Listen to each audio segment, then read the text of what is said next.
Hello students, कैसे हैं आप लोग। आज का हमारा टॉपिक है electrochemical series. Electrochemical series basically है बताती है हमें कि कौन सा एलिमेंट ज़्यादा ऑक्सीडेशन करता है, कौन सा एलिमेंट दूसरे एलिमेंट को रिड्यूस कर सकता है। तो देखो बच्चों, इस सीरीज़ को मैं शुरू करूँगा हाइड्रोजन से, क्योंकि हाइड्रोजन बेसिकली 0 वोल्ट पे होता है। वो इलेक्ट्रॉन दे तब भी 0 वोल्ट माना जाता है और वो इलेक्ट्रॉन दे तब भी 0 वोल्ट पर ही माना जाता है। यानी वो एनोड की तरह वर्क करे या कैथोड की तरह वर्क करे, दोनों कंडीशन में उसको 0 वोल्ट पर ही मानेंगे। तो बेसिकली यहाँ से शुरू करते हैं हम कि हमारे हाइड्रोजन ने दो हाइड्रोजन के मॉलिक्यूल हैं, H+ आयंस हैं। उन्होंने 2 इलेक्ट्रॉन लिए और वहाँ पर उन्होंने डेवलप की हाइड्रोजन गैस। तो इस पूरी प्रोसेस में जो वोल्टेज डेवलप हुआ दैट इज़ 0 वोल्ट। ठीक है।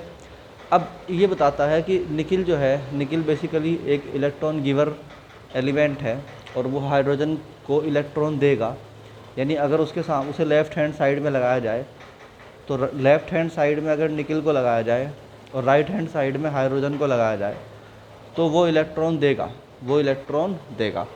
तो जब आप उसको इलेक्ट्रॉन दिलवाओगे तो जो जो उसका रिडक्शन पोटेंशियल आएगा with respect to this which will be 0.25। ये कैसा आया एक बार समझ लो। अगर आप इसका सेल बनाओगे इसके साथ तो बेसिकली होगा क्या कि Ni जो सॉलिड है that will convert into Ni2 positive, किसमें, एक्वस में, एंड हाइड्रोजन के जो आयंस हैं that will convert into H2 gas. पहली बात तो इसकी इक्वेशन लिखी मैंने। अब यहाँ पे क्या हुआ कि E ऑफ सेल जो है वो आया हमारा कितना, 0.25 आया है। और अब हम क्या करेंगे, E of cell that is E not equal हो गया है E right minus E L. तो E जो है वो कितना आया हमारा, E जो है हमें गिवन है that is 0.25 volt and that is E right, यानी कि हाइड्रोजन का 0 होता है तो माइनस में हमने लिखा E of lithium, E of nickel to Ni positive, double positive. तो कुल मिला के हमारा जो E of nickel to Ni double positive आया है दैट इज़ इक्वल टू आया है 0.25 के। तो हमने कहा कि ये ऑक्सीडाइज हो गया निकिल और उसने इलेक्ट्रॉन दे दिए और उस पर जो पोटेंशियल था उसका इलेक्ट्रोड पोटेंशियल बेसिकली ऑक्सीडेशन पर 0.25 था। मगर मैंने आपको बताया था कि हमें जो अपने इलेक्ट्रोड पोटेंशियल लिखने हैं वो असल में रिडक्शन की फॉर्म में लिखने हैं। तो जो हम इसको रिडक्शन की फॉर्म में लिखेंगे तो E जो है वो हो जाएगा Ni++ से Ni पर बेसिकली, और ये हो जाएगा माइनस के 0.25 वोल्ट। तो इस तरह से ये आया है, एक बताता हूँ मैं आपको, ठीक है। तो यहाँ पे निकिल ने जो 2 इलेक्ट्रॉन लिए उस वक्त जो उसका रिडक्शन पोटेंशियल है वो 0.25 है। और अगर ऐसे हुआ तो ऑक्सीडेशन है, मगर हमें लिखना है रिडक्शन, ये ध्यान रखना। ऐसे जिंक जो है उसका 0.76 है, Mg++ का बेसिकली माइनस के 2.36 है, और पोटेशियम का बेसिकली माइनस के 2.93 है, और लिथियम का बेसिकली माइनस के 3.05 वोल्ट है। अब इसके विपरीत एक कंडीशन है, इसके अपोजिट एक कंडीशन है जिसमें इलेक्ट्रॉन दिए नहीं जाते,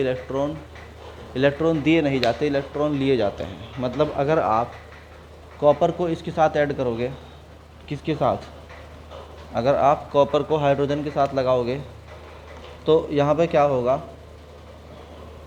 जो कॉपर है उसके आयंस, सबसे पहले तो समझो कि हाइड्रोजन गैस जो आपकी होगी that will convert into H+ ions and 2 electron इसमें से रिलीज़ हो जाएंगे।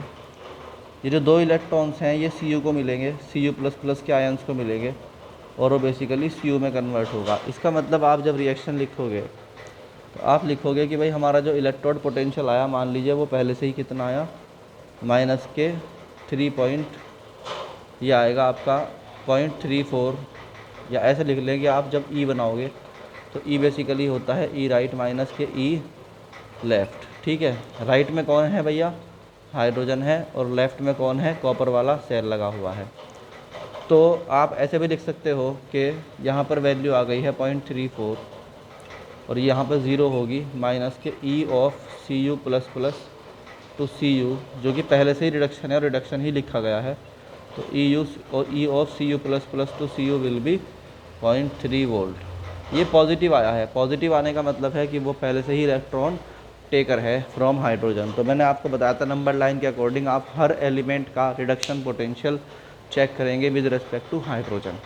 तो हाइड्रोजन के मुकाबले अगर ये इलेक्ट्रॉन लेता है तो उस टाइम पर उसका इलेक्ट्रोड पोटेंशियल होगा ये वाला, यानी कि 0.34 वोल्ट, और ऐसे ही आयोडीन का ये होगा। तो अब इससे हमें पता क्या लगता है, इस पूरी सीरीज़ से हमें क्या पता लगता है, पहले ये समझो ध्यान से।